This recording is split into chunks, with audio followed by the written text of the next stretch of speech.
Good morning.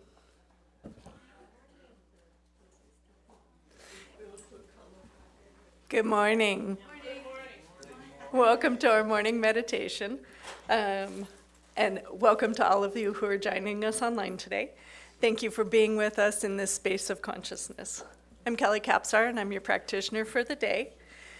Please take a moment and silence your cell phones, turn them off, put them away, all that kind of good stuff.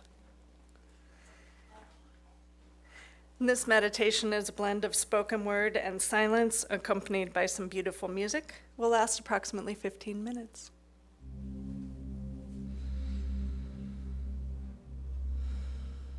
So I invite you to take a breath in, all the way in, and all the way out. And simply feel your spine against the seat.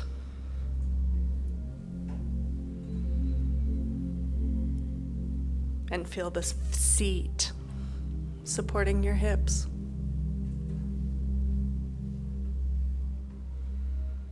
And notice your feet in connection with the floor, in connection with the earth.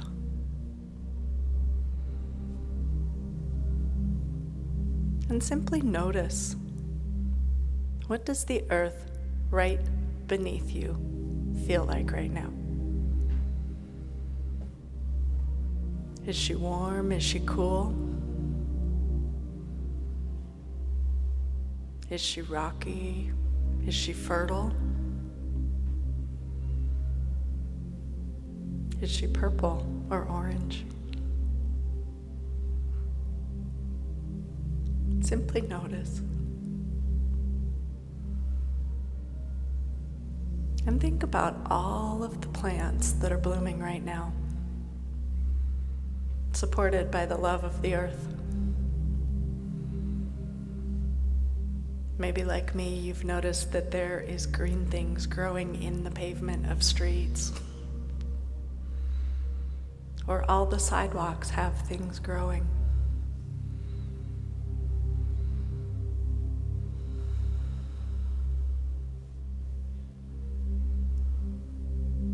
And I invite you to remember that the earth has never, not once, unless you have worked really hard to do so, not once has she let you out of her field of love.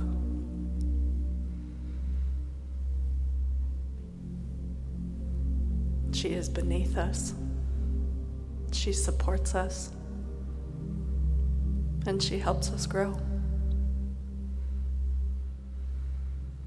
And so taking the breath into your body, all the way in and all the way out.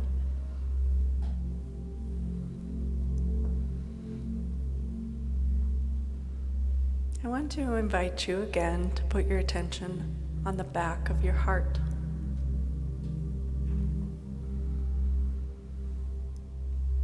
And notice, what does the back of your heart look like or feel like or sound like?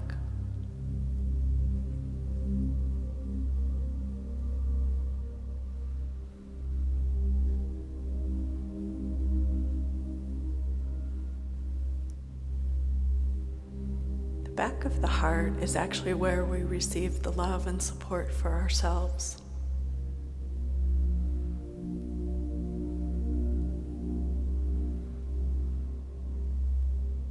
And so with your attention on the back of your heart,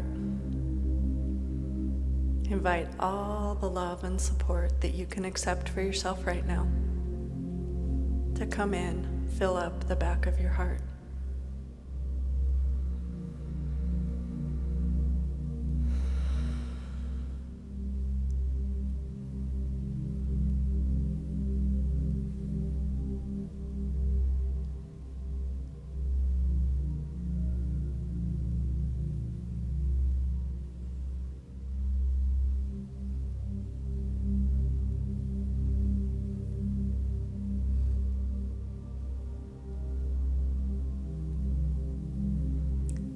Love tends to be a concept,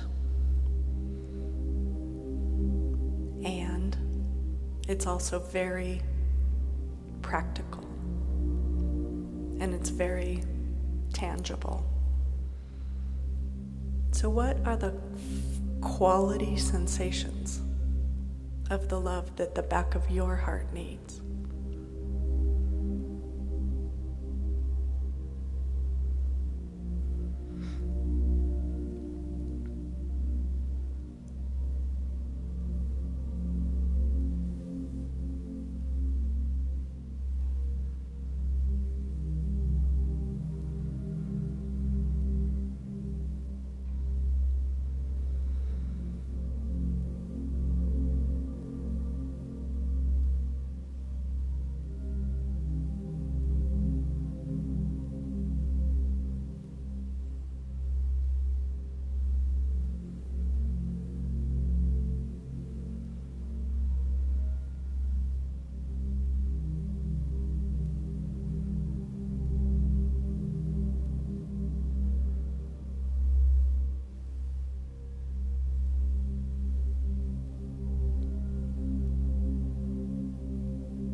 Today I notice that the quality of the love that the back of my heart needs right now feels like a cool, clear stream of water.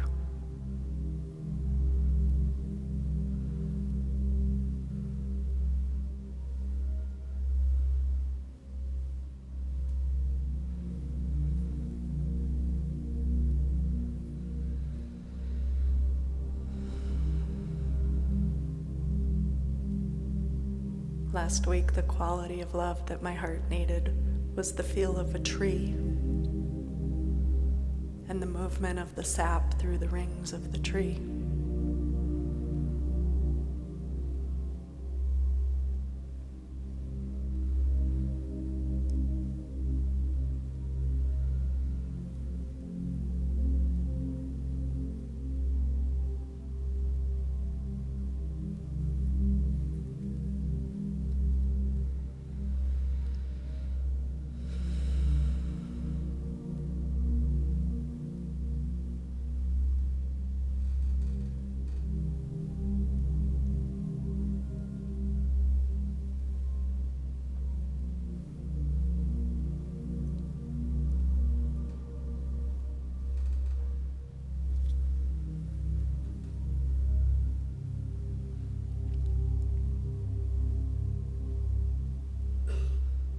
And now I invite you to take a breath all the way in and all the way out. And notice the front of your heart, this place where we give love.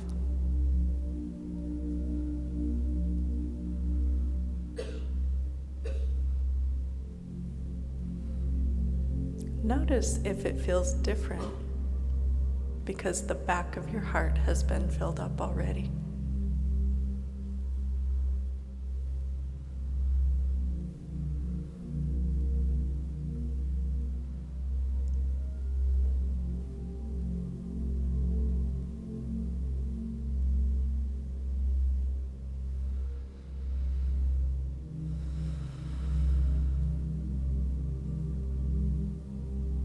And so, as you're willing and able, in the front of your heart is just as filled up as the back of your heart. Invite that love to flow from the front of your heart to a specific person, a specific community,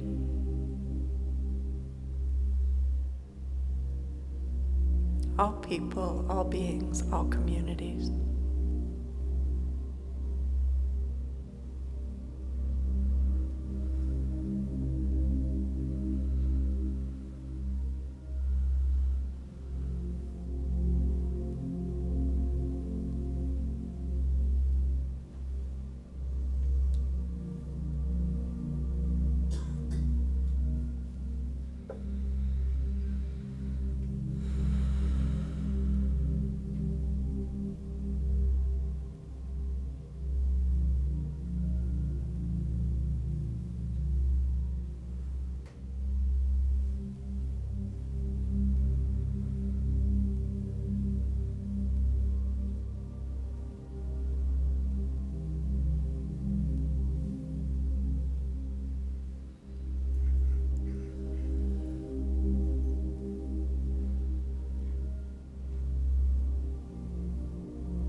In the next couple minutes, I invite you to let the back of your heart get filled up, the front of your heart flow outward in a perpetual cycle of filling up with love, giving and receiving.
In the next moment or so, I invite you to finish whatever is moving, bring it to completion.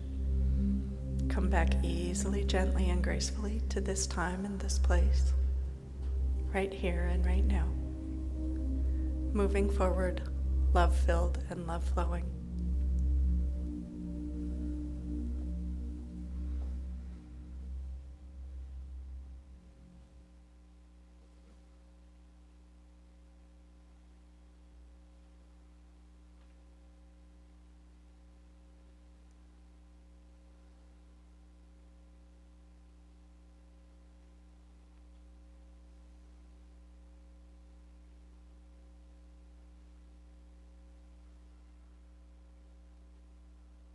Thank you.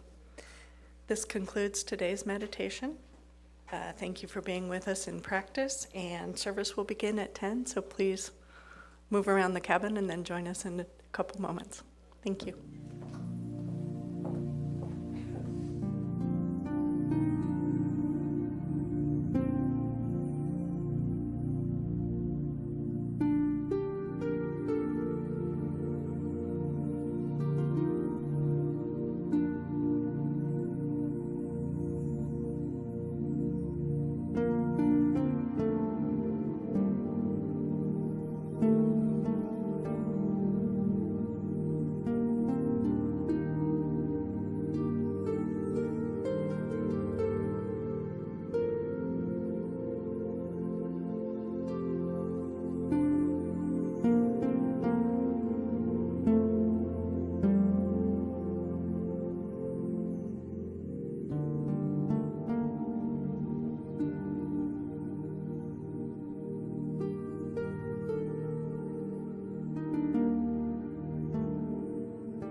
Keeping it real with Reverend Laura.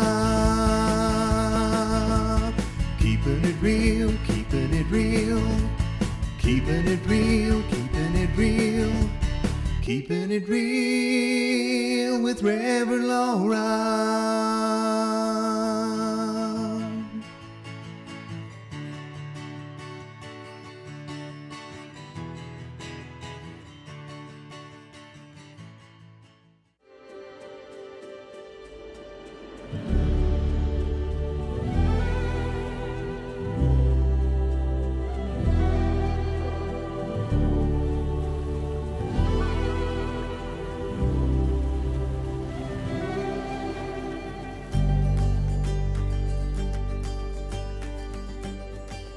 This is Center for Spiritual Living, Greater Las Vegas. At CSL Greater Las Vegas, it is our mission to inspire spiritual discovery through community connection, exploration, and celebration. This mission supports the all-inclusive vision of Centers for Spiritual Living worldwide, in which we envision a world that works for everyone and all of creation.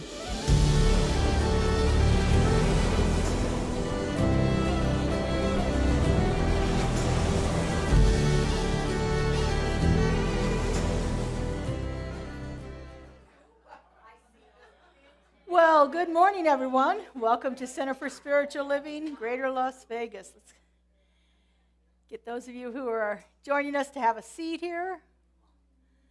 I know, we can't resist hugging and kissing, I know. It's been way too long. I want to wish you all a good and happy morning, and those of you that are joining us online, thank you for being with us. Last week we had 41 people live with us online.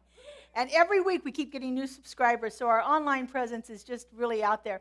Well, if you would turn around and wave to the people in the camera back there so that they know that they are included as part of us too.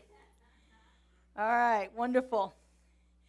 All right, so we're going to get things kicking off right here this morning with opening song here. We have David Villela here as our musical guest this morning, and so should we stand with this one, David? I think so. If you're willing and able, stand on up. This is a good one. One of our favorites here. I'll be singing along with our beloved Justin, who you'll hear momentarily. Take a look at the person next to you. Say, I recognize the God in you. Feel the love in the sanctuary. Lift your voice and repeat after me. We come together. We come together. We come together. In the name of love, we come together. We come together. We come together. In the name of love.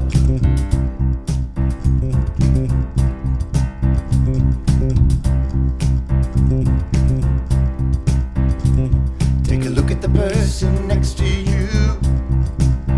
Say, God loves you and I love you too. Now feel the love in the sanctuary. Lift your voice and repeat after me. We come together. We come together. We come together.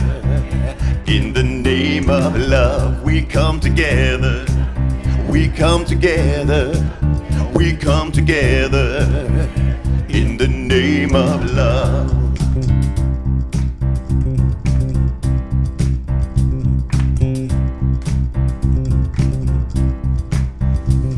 Take a look at the person next to you. I say namaste and I bow to you. Now feel the love in the sanctuary. Lift your voice and repeat after me. We come together. We come together. We come together. In the name of love, we come together. We come together. We come together. In the name of love. We come together. Come together.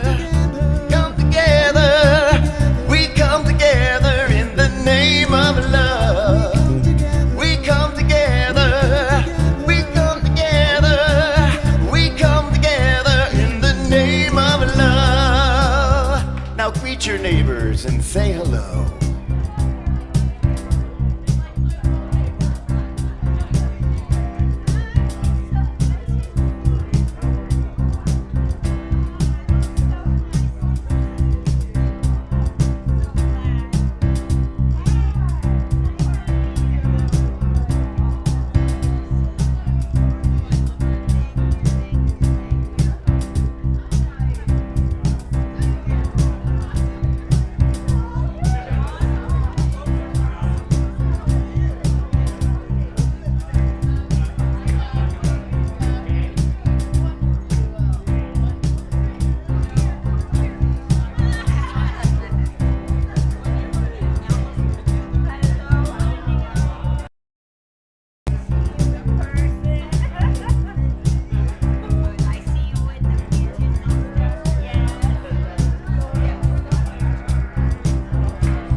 Oh, how good it is to spend some time saying hi to each other.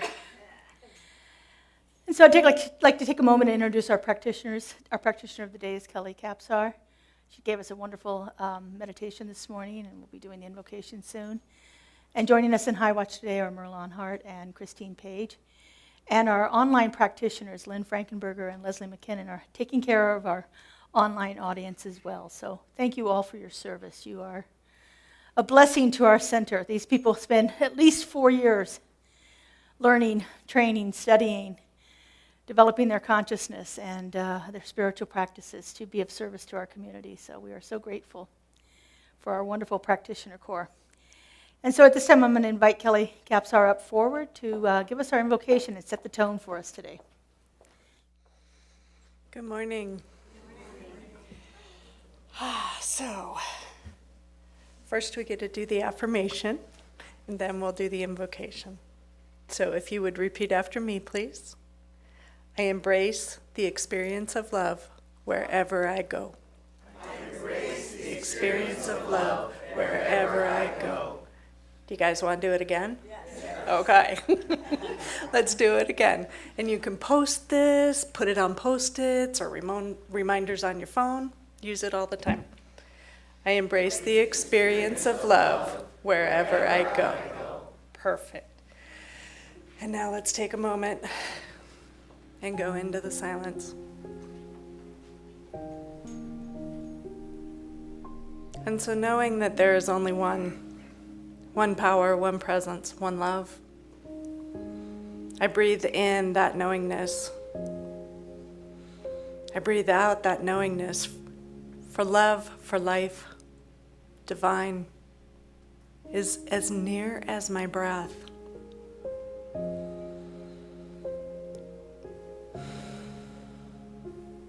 And so as I remember that love is the truth of my being, it moves through every cell, every fiber of my being. So do I know it is the truth of everyone here present, everyone online, and in fact, every being and every idea, every thought has its basis in love. Every being, every life has its basis in love. The tree that grows from the seed with the wind and the sun and the rain, were the idea of love at that very heart of it. And so I know that that's true for every living thing. I know it's true for every living person as well. And I embrace that idea with every cell, And I know that everything that comes forward from this moment, from this time together, from this sacred appointment of remembering the love that is, the love that each of us individually are, the love that all of us collectively are. I simply call this time together so good, and with deepest gratitude for all that is becoming.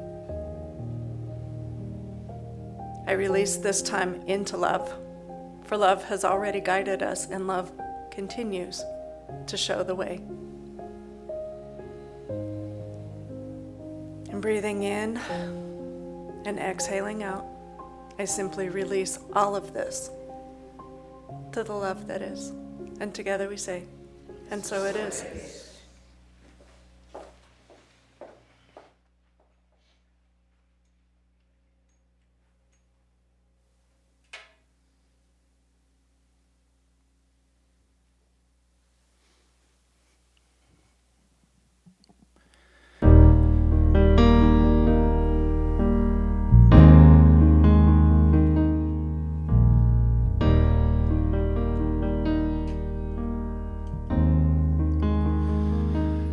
Let me be a candle, let me be a radiant star, let me be a beacon, shining who you are. Let me be the miracle I've been dreaming of.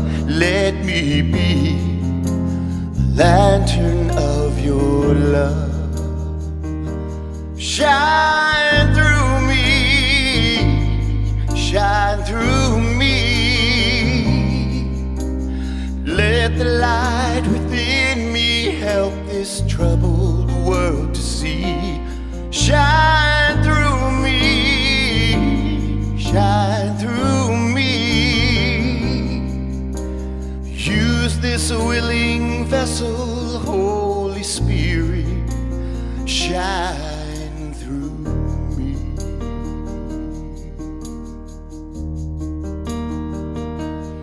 If a friend grows weary, I'll come and take their part. If a child is hungry, I'll give out of my heart. In the darkest hour, I will lend a light from above. I will be a lantern of your love. Shine through me, shine through me. Let the light within me help this troubled world to see. Shine through me, shine through me. Use this willing vessel, Holy Spirit, shine through me. Shine through me, shine through me.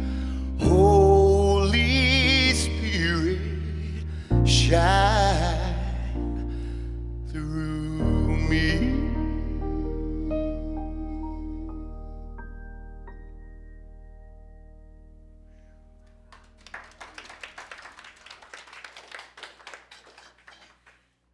Aren't we blessed to have David here with us? Thank you.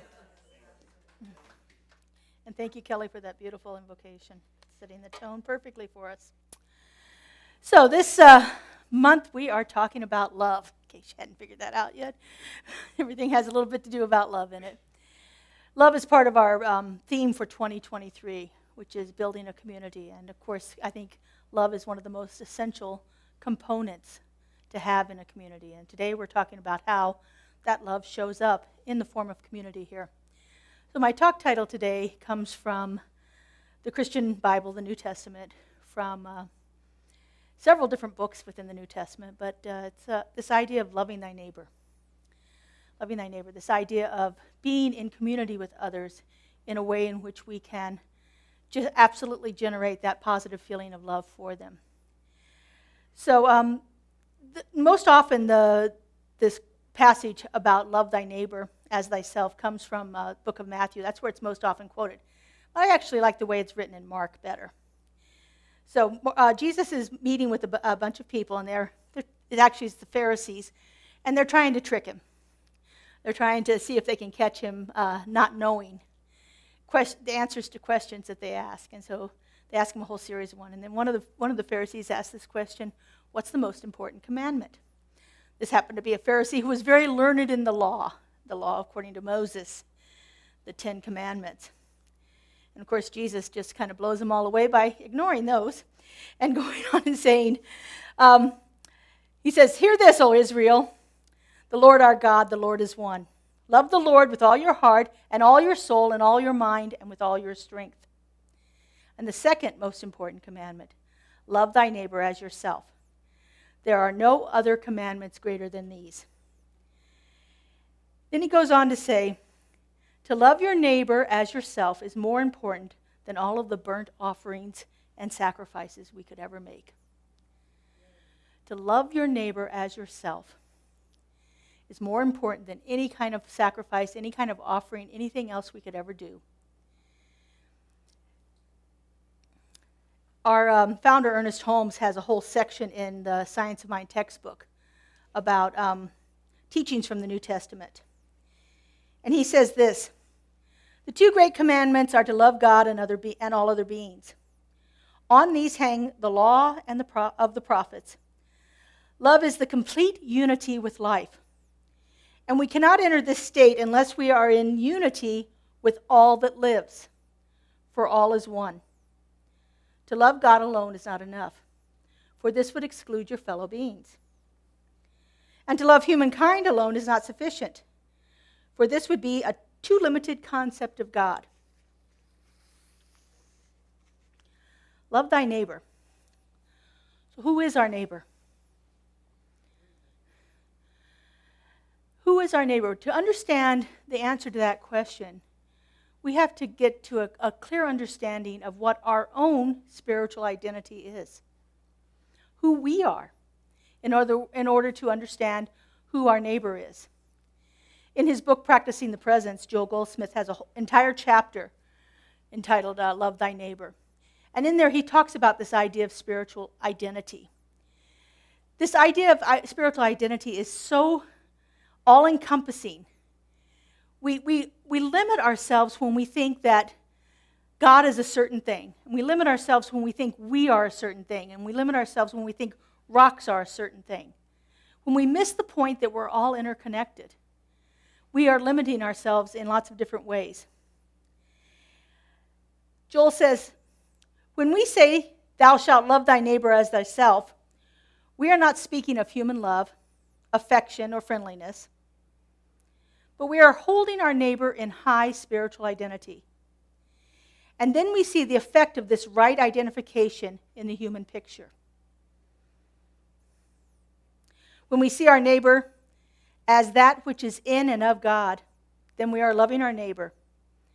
Whether our neighbor appears to be a friend, a relative, an enemy, a flower, a plant, or a stone.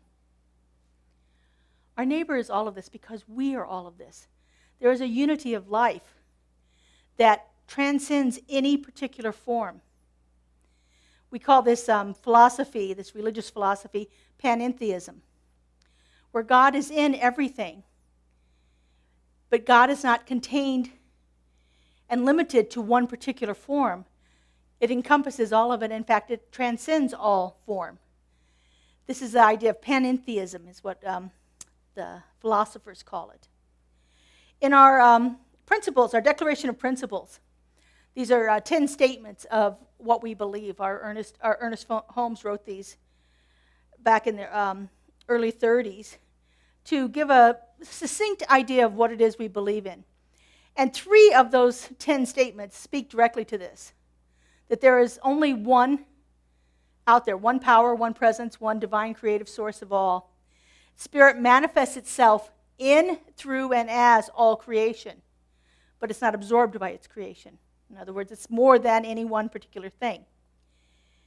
Another one says that we are all individualizations of that one Spirit. No matter how we show up, no matter what form it is, no matter whether it's animate or inanimate, we are all one individualized expression of that one Spirit. And then a third one talks about the unity of all life. I think even using the word life might be limiting in some ways, because it transcends all of that. If we get ourselves down to that molecular level, there is very little difference between the molecules in each one of us. In fact, in this room here, if we talk about it in a DNA point of view, 99.7% of every single one of us is exactly the same. How much do we spend focusing on that 0.3% though? We spend all of our energy, time and time and time, throughout history, throughout all of creation here. We've spent time focusing on that 0.3% and not the 99.7%. We look at the differences. That's part of our human nature, is to look at differences. It's a way that we keep ourselves safe. And it's been developed over many, many eons of time to group ourselves in like groups, because there's a sense of security and safety in that. But that's not the way we're meant to be. We're not meant to be focusing on that 0.3%. We're meant to be focusing on the 99.7%. Finding all of those commonalities that we have within each person to bring that about. So this idea of loving our neighbor, the first thing we have to do is get clear on who our neighbor is. It's not just the person sitting next to you. It's not just the person down the street. It's not just the person that you work with. It is everyone. And it transcends even humans into other forms of life too. Imagine what it would be like if we could treat all life as if it was one. Now, oftentimes, this idea of loving our neighbor kind of gets twisted and convoluted, and I have to allow people to do things. I can't, how do I put this? I don't want to be around certain people because they behave in a certain way. That's in my life. There are just people that I choose to be around, and there are people that I don't choose to be around because of, like I said, because of their behaviors. I think most of us can probably agree with that. We have some people in our lives, I can love them from a distance, but I don't really want to be right there with them. This idea of loving thy neighbor doesn't mean I have to put myself in the proximity of people that I have serious issues with. It doesn't mean that I have to put myself in proximity of people that may be dangerous to me, people that have been in abusive relationships and so forth. We can love that person and still not have to have them in our presence. This idea of loving thy neighbor is not about becoming a doormat and letting everybody walk all over us either. This idea of loving our neighbor is more of a kind of a form of tough love, if you will. It's knowing the truth for people. It's knowing that they are that divine essence and holding that high for them, and yet not engaging in the behaviors that you find objectionable with the people that you're encountering. And so it's not just letting everybody walk all over us. There is a fine line between that and still knowing the truth for people. And sometimes that's difficult to do. Sometimes that's really hard to be in a situation when someone is confrontive or behaving in a way that you find wholly objectionable, and to be in their presence and know the truth is sometimes difficult. And so sometimes we need to take ourselves out of that situation. That's the best thing that we can do for ourselves, is to just take ourselves away from that situation, because when we're in conflict with somebody else, it is really hard to see the presence of the divine in them, because we're all worked up. We've got all of our emotions going and things like that. So if we're engaged in those kind of situations, the best thing we can do is to step out of them. But yet, still know that this person is the divine presence of God right there. It can be difficult. I was reading a book by Susan Rice, who was a former national security advisor and ambassador to the United Nations during the Obama era. And she wrote a book called Tough Love. And in there she says, we can and must bend the arc of the moral universe towards justice and unity. We must choose each other. So our goal is always to move towards that idea of unity, to move towards that idea of justice for all. We must be in relationship with people, but the relationship doesn't have to be up front and close. But we do need to, at all times, keep knowing that truth for the people, especially the people that we're having trouble with. You know, we have to choose to know the highest and best for each person that's happening right now for them. Joel Goldsmith talks a lot about not identifying with the problems for people. He uses this phrase over and over again in lots of his recordings and his books. He says, call no man a thief. No matter what you see, no matter what is presented to you, don't label the person as whatever it is, whatever that act is that they've done. Don't call a man a thief. Don't call a person a criminal. Don't call them that. Remember, because when you're calling them that, you're identifying them as that, as less than spirit, as less than God. And so as we remember and say, this person too is a child of God. I don't agree with what they did, but I know in my heart that this person is a child of the divine. I like to take this one step further, and it's really worked well for myself to understand this too. And again, this comes from some of the work that I've done with Joel Goldsmith. And it's that idea, if I could have done better, I would have done better. But everything about what's happening to me in this particular moment led me to make a decision that I'm making right then and there. And if I could have done better, if I knew differently, if I was in a different frame of mind, I would have done better. For me, that has been a saving grace. It doesn't always happen right away, like, I do something that I regret, and then it's like, I don't know about anybody else, but I'm my worst critic. I do something that I regret doing, and then I'm just really hard on myself. But after a while, and sometimes it's a few minutes, and sometimes it's a few hours, and sometimes it's months, I can get to that point saying, looking back on this situation, knowing everything I knew at that moment, dealing with everything I was dealing with in that moment, I made the best decision I could. Now for me, that, like I said, has been a great liberating thing. I find it a little more challenging to apply it to other people. But I know if it's true for me, it's also true for everyone else.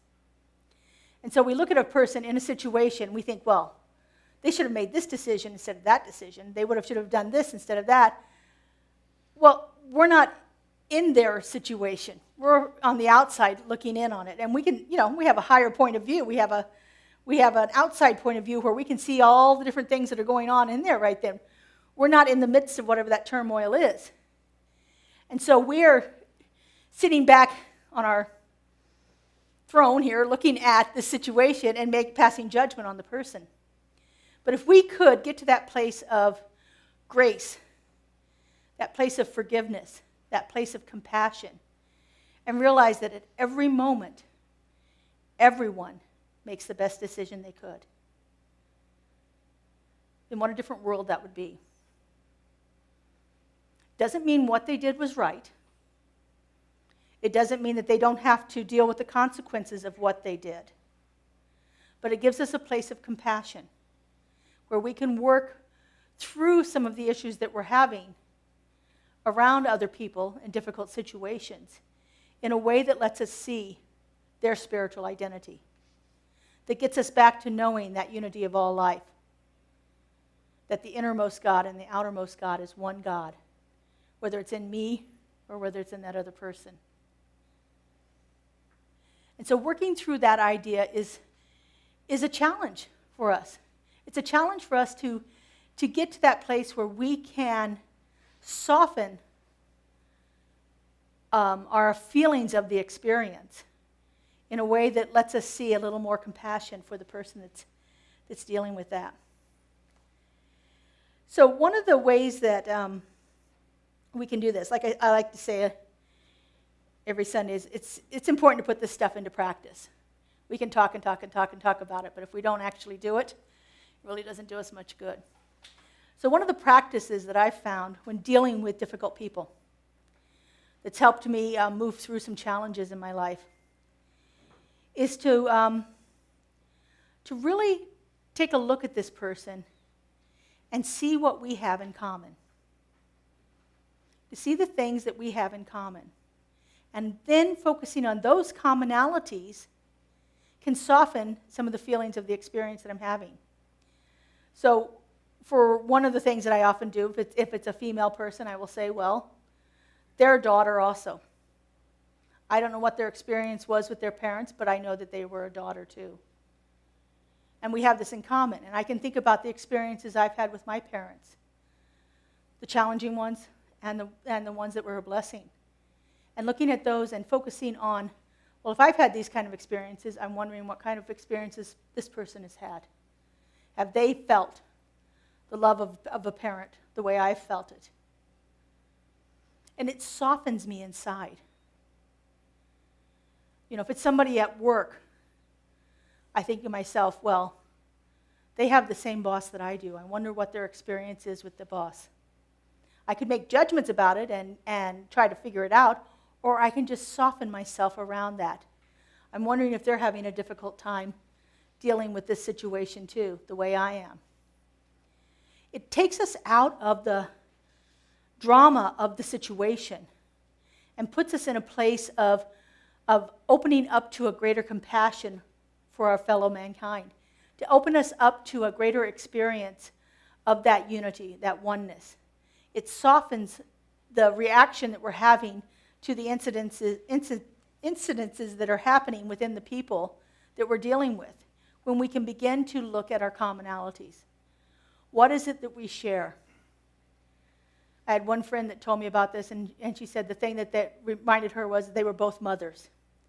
And she thought about the love that she had for her children and thought, well, I bet this woman loves her children just the way I love my children. And it really softened it because, again, then she's thinking about mother's love and the wonderful feelings that she has around her children. And it softens her experience of dealing with the other person.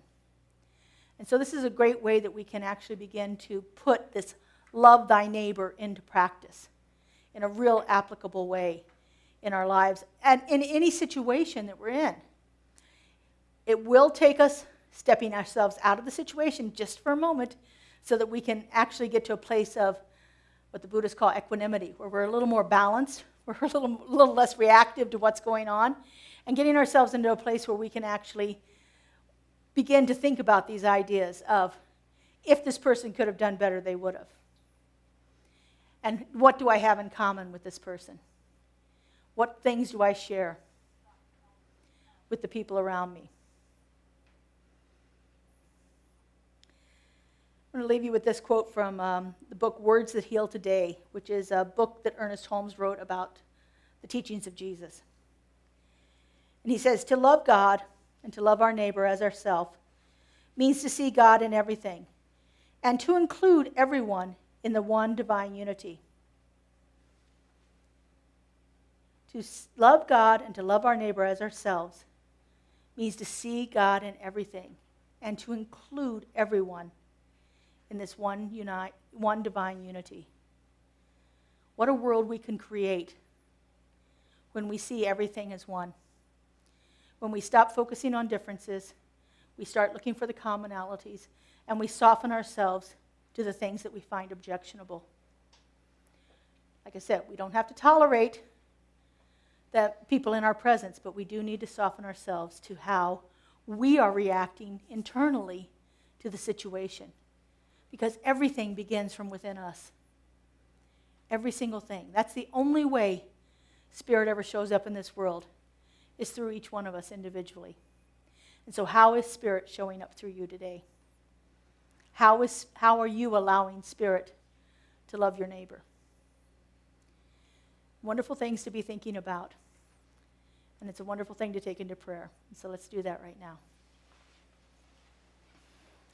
I invite our spiritual practitioners to stand and surround us, holding us in their consciousness.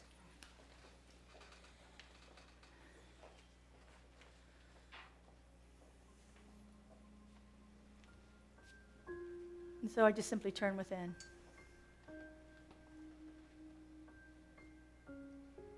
That place at the heart of my being. That place from where I feel that connection with the One. The One all-pervading presence. The One power. The One intelligence. The One that resides at the heart of the being of every single form of creation. Each one of us is that divine and perfect emanation of the One.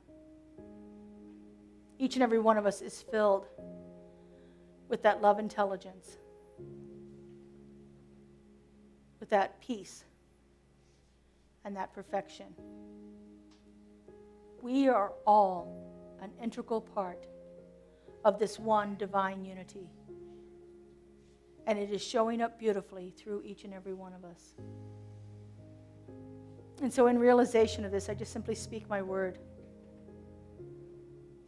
I know that right here and right now, there is a river of love flowing through us.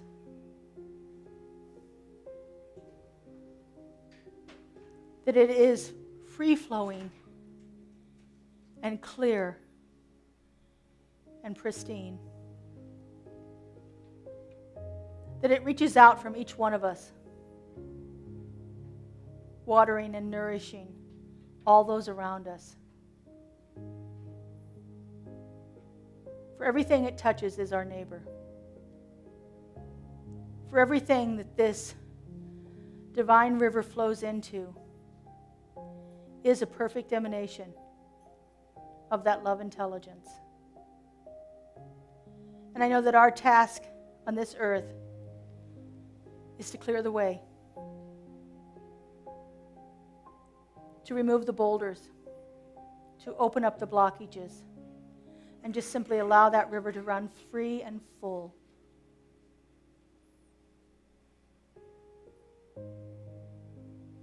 I know that we are each capable and divinely ordained to do this work,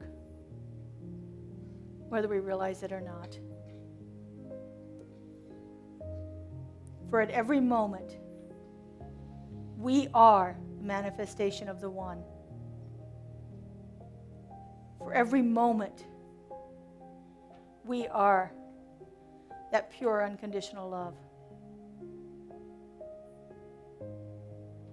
Our only task is to open up to it. How good it is to know this, how good it is to feel it, and how good it is to give thanks for it. And I simply release this into the law, to that aspect of the divine spirit that knows only yes. I let it go, and I let it be. And together we say, and so it is. Amen.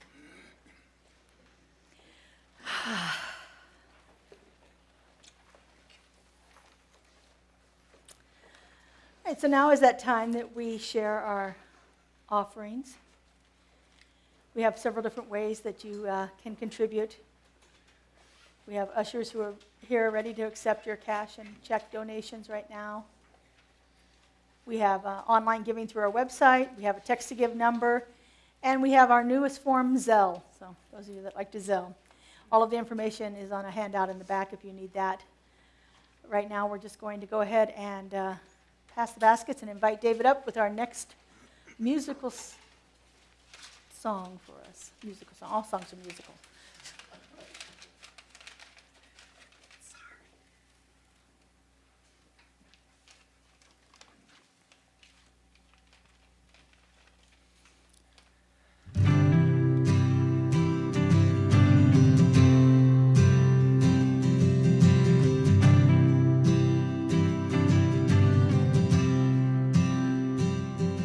When darkness tries to roll over my bones when sorrow comes to steal the joy I owe, when brokenness and pain is all I know, I won't be shaken. No, I won't be shaken. 'Cause my fear doesn't stand a chance when I stand in your love. My fear doesn't stand a chance when I stand in your love. My fear doesn't stand a chance when I stand in your love.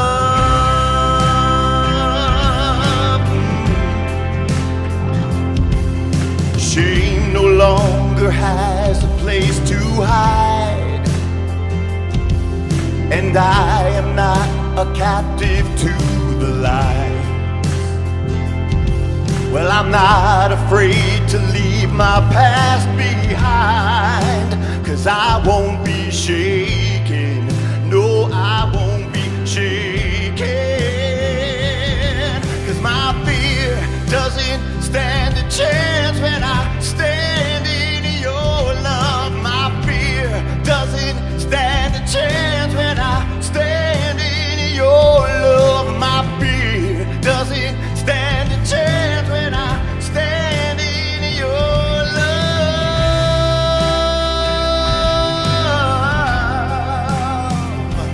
There's a power that can break off every chain. There's a power that can empty out a grave. There's a resurrection power that can save. There's power in your name. Power in your name. My fear doesn't stand a chance when I stand in your love. My fear doesn't stand a chance when I stand in your love. My fear doesn't stand a chance when I stand in your love.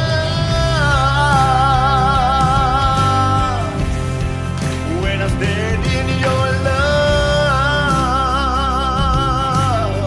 stand in your love. My fear doesn't stand a chance when I stand in your love.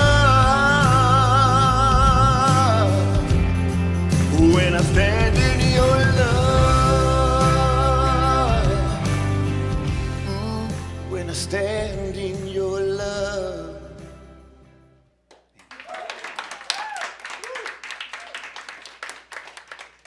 Thank you so much for that. That's one of those songs that I have on repeat when I'm cleaning the house or doing things. It's like going. Anyway, beautiful flowers today. These are in honor of Murray and Charlene's wedding anniversary, their 12th wedding anniversary. They had, yay. They said, well, the wedding anniversary is the 17th. They had a messianic service and signed a kabula, which is a Jewish marriage contract, on the evening of April 16th, 2011. And both of these were the 13th day of Nisan in the year 5771 in the Jewish calendar. So this is their honorary anniversary flowers. So thank you, Kelly Marshall, for creating our bouquets for us. If you'd like to sponsor flowers, there's a form on our website. Just go to our CSLGLV.org website, and you can sign up for flowers there. We've got quite a few people who have signed up already to sponsor, and so we appreciate that. Thank you, Charlene and Murray, and happy anniversary. Okay, we have a couple of new classes that are starting. These classes are going to be held online, but the online classes are still live and interactive. So I know some people think, oh, online classes, that somebody's recorded something and I'm going to listen to it and do that. No, you're going to be on with other people, actually doing the work, having live discussions and live experiences with the other people in the room. So we have two different classes that are starting in May. One is offered by Leslie McKinnon, our practitioner. It's called Are You Ready to Rumble? How many of you watched the wrestling in the 80s and 90s? Are you ready to rumble? It's about